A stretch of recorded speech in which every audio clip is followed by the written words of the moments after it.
Sí.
Jasho.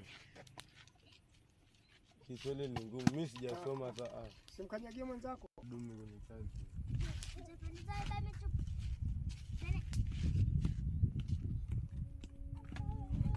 Next Hadzabe story.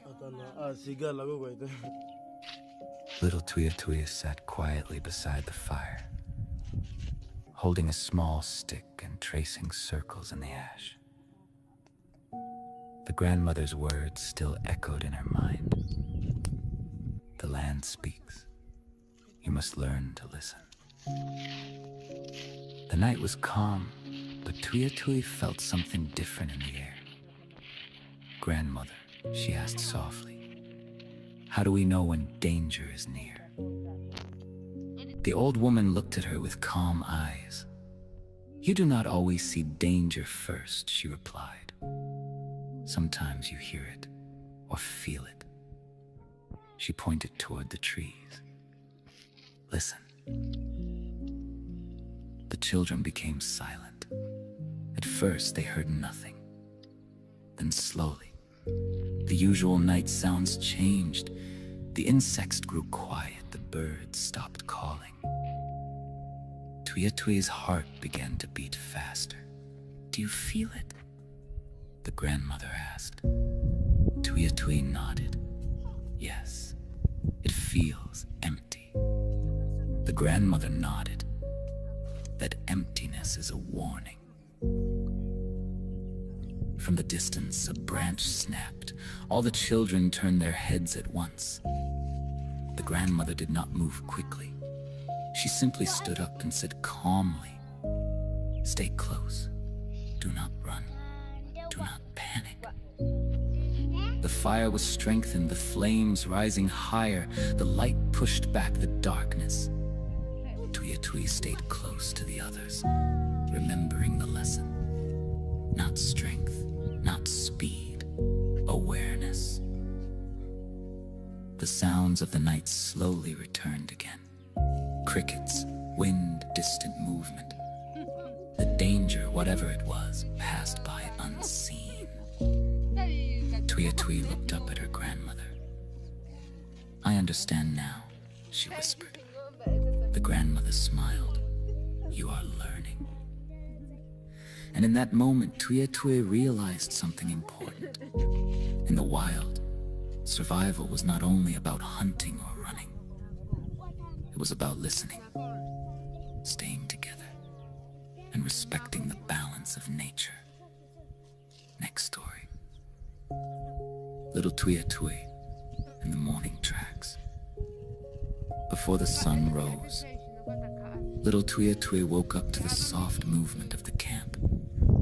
The fire was still warm, and the air carried a cool morning breeze. She noticed her grandmother already awake, looking at the ground near the edge of the camp. "Grandmother," Tuya asked, rubbing her eyes, "Why do you wake up so early?" The old woman pointed to the ground. because the land leaves messages while we sleep. Tui walked closer and looked down. In the soft soil, there were fresh tracks, clear and deep. Are these animal tracks? She asked. The grandmother nodded slowly. Yes, and they tell a story. Tui knelt down, studying them carefully. Which animal made them? The grandmother crouched beside her. Look at the shape, the size, the distance between us. Tui followed the marks with her fingers. They are large and heavy, walking close to her camp. The grandmother's voice became serious. Very good. And what does that mean? Tui thought for a moment.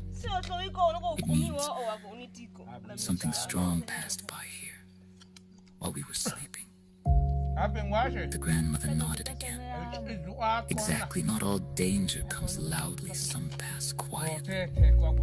Tui looked around nervously. Is it still here? The grandmother smiled gently. We do not know, but we prepare, we observe, and we stay together. She stood up and called the others. Look at the ground before you step, learn what walks around you. The land will guide you if you pay attention. The children gathered, studying the tracks, learning how to read the silent language of the earth. Tui felt something new inside her. Not fear, but awareness. She understood now. In their world, survival was not just about strength or speed. It was about noticing the small signs others might miss and respecting the unseen stories written all around them in the wild.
In a quiet clearing beneath the wide African sky, an old Hadzabe grandmother sat beside a small fire. Her grandchildren gathered close.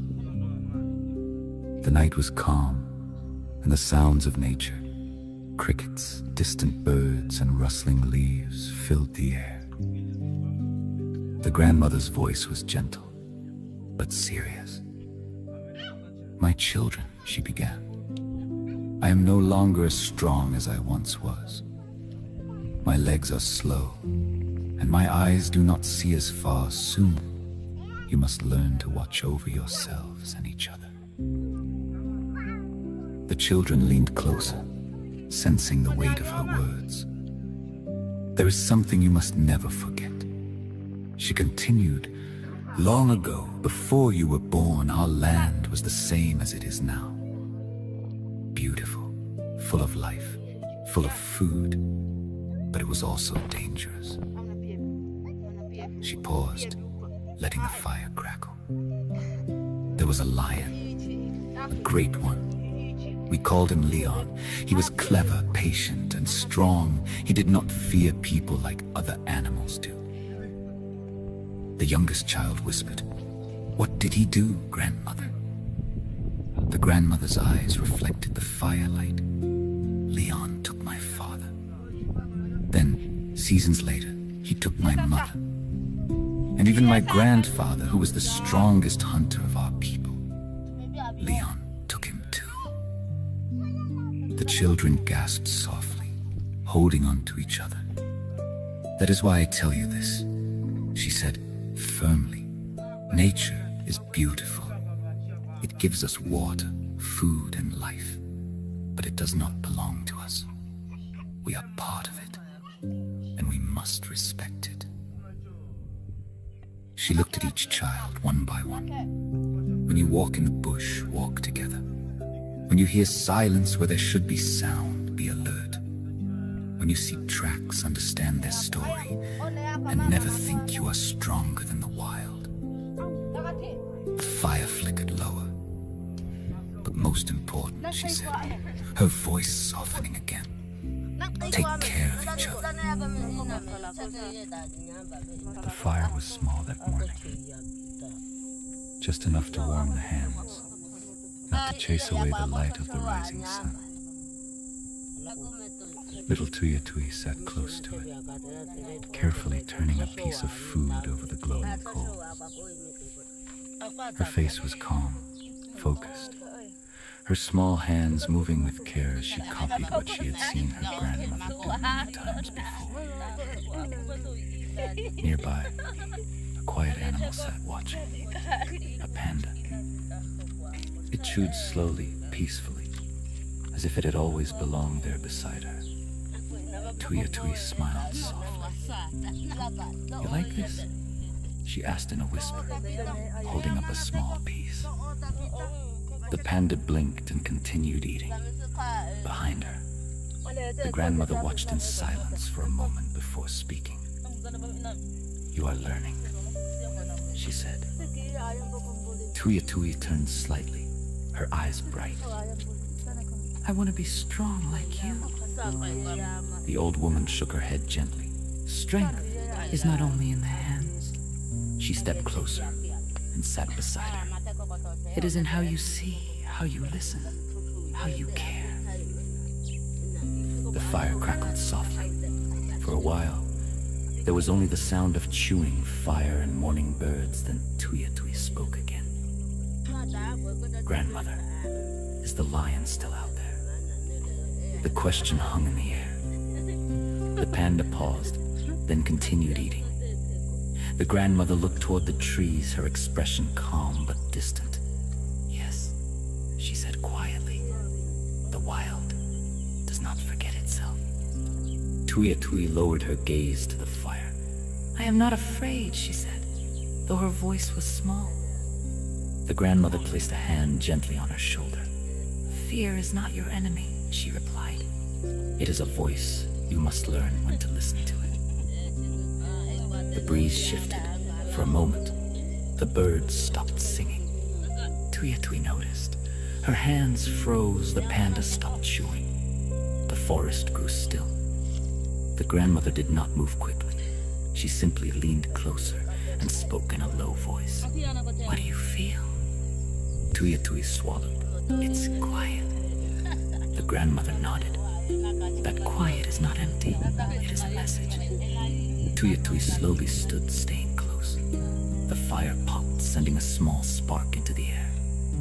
Then, from somewhere beyond the trees, a faint movement. Not loud, not fast, but there, watching, waiting. Tui's heart beat faster, but she remembered. Do not run, do not panic. Stay together. The grandmother gently added more wood to the fire. The flames grew stronger, pushing light outward. The panda shifted closer to Tui. Minutes passed. Then slowly, the birds began to sing again. The tension faded. The unseen presence moved away. The grandmother exhaled softly. You see now, she said. Tui nodded. Yes, the land speaks. The old woman smiled. And today, you listened. Tui looked at the fire, then at the forest, then at the small companion beside her. In that quiet moment, she understood something deeper. Even in peaceful, beautiful moments, the wild is always alive. And survival is not about being fearless. It is about being aware, staying together, and respecting every living thing around you. The fire burns softly in the pale light of morning, its warmth gentle against the cool air. Little Tui sat close, her small hands carefully turning the food over the coals, just as her grandmother had taught her. Her movements were slow, careful, trying to be perfect. Nearby, the panda sat quietly, chewing, its soft eyes watching her every move.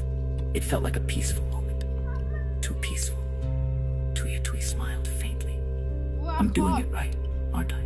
She whispered, more to herself than anyone else.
Let me cut ya.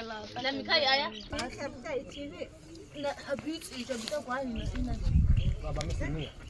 Oh.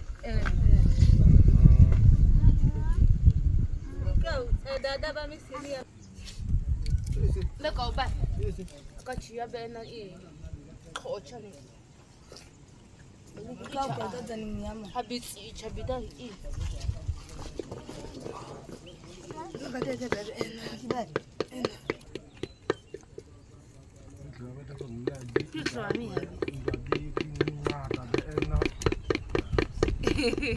Ninaida tashi. Dicha ichidi. Hey. Kan demo ako na ba dyan o ba?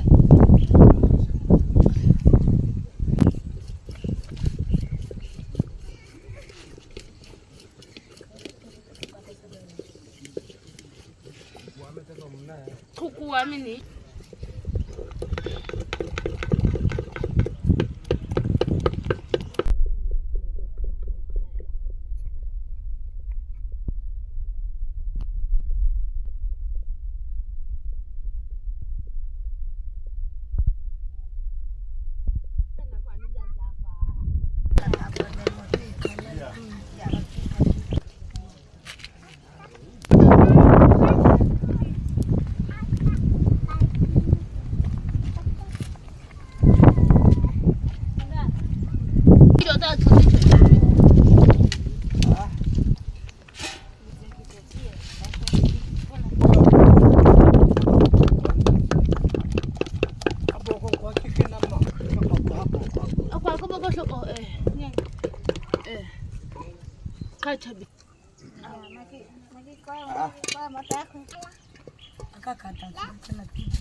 Hamana pa kuibi ina takwe. Ai kaban.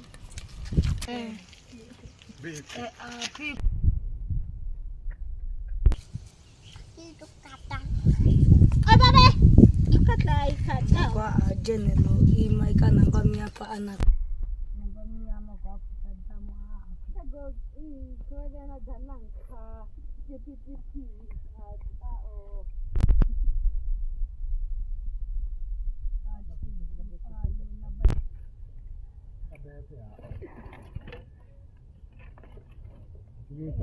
Kwa isa boku ichiko. Ausa kuisi ani one munyo da ni. Munyo chake munyo da si ka active ya. Munyo da tupika.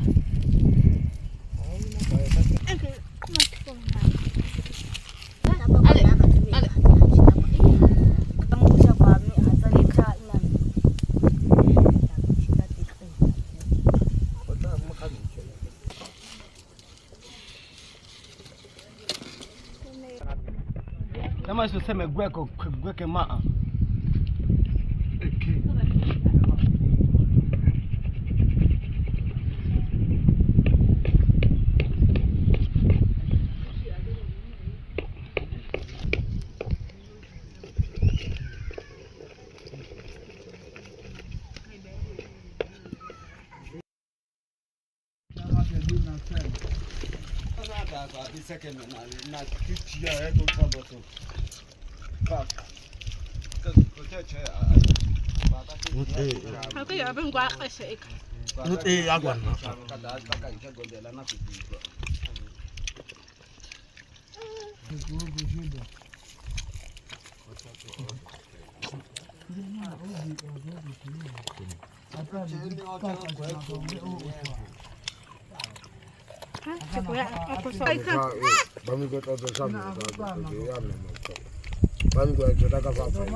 Olago.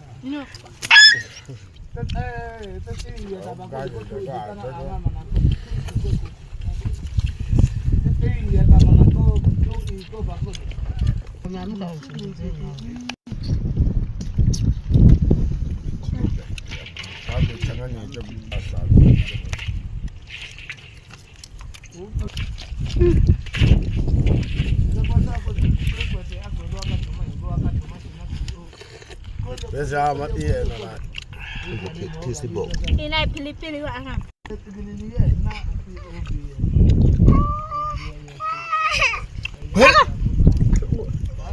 Sucha de su kubi sucha.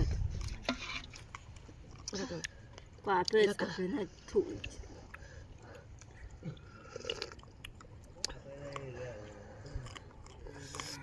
Wa Chacho amo.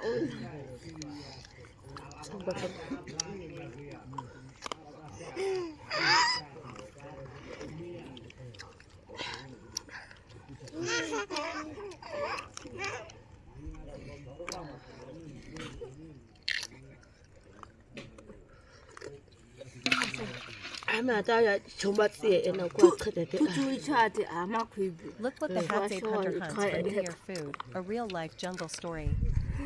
As the world prepares to welcome a new year with fireworks, cities, celebrations, and modern traditions, deep in the African wilderness, the Hadzabe people prepare in their own powerful and beautiful way through courage, unity, and the ancient art of survival.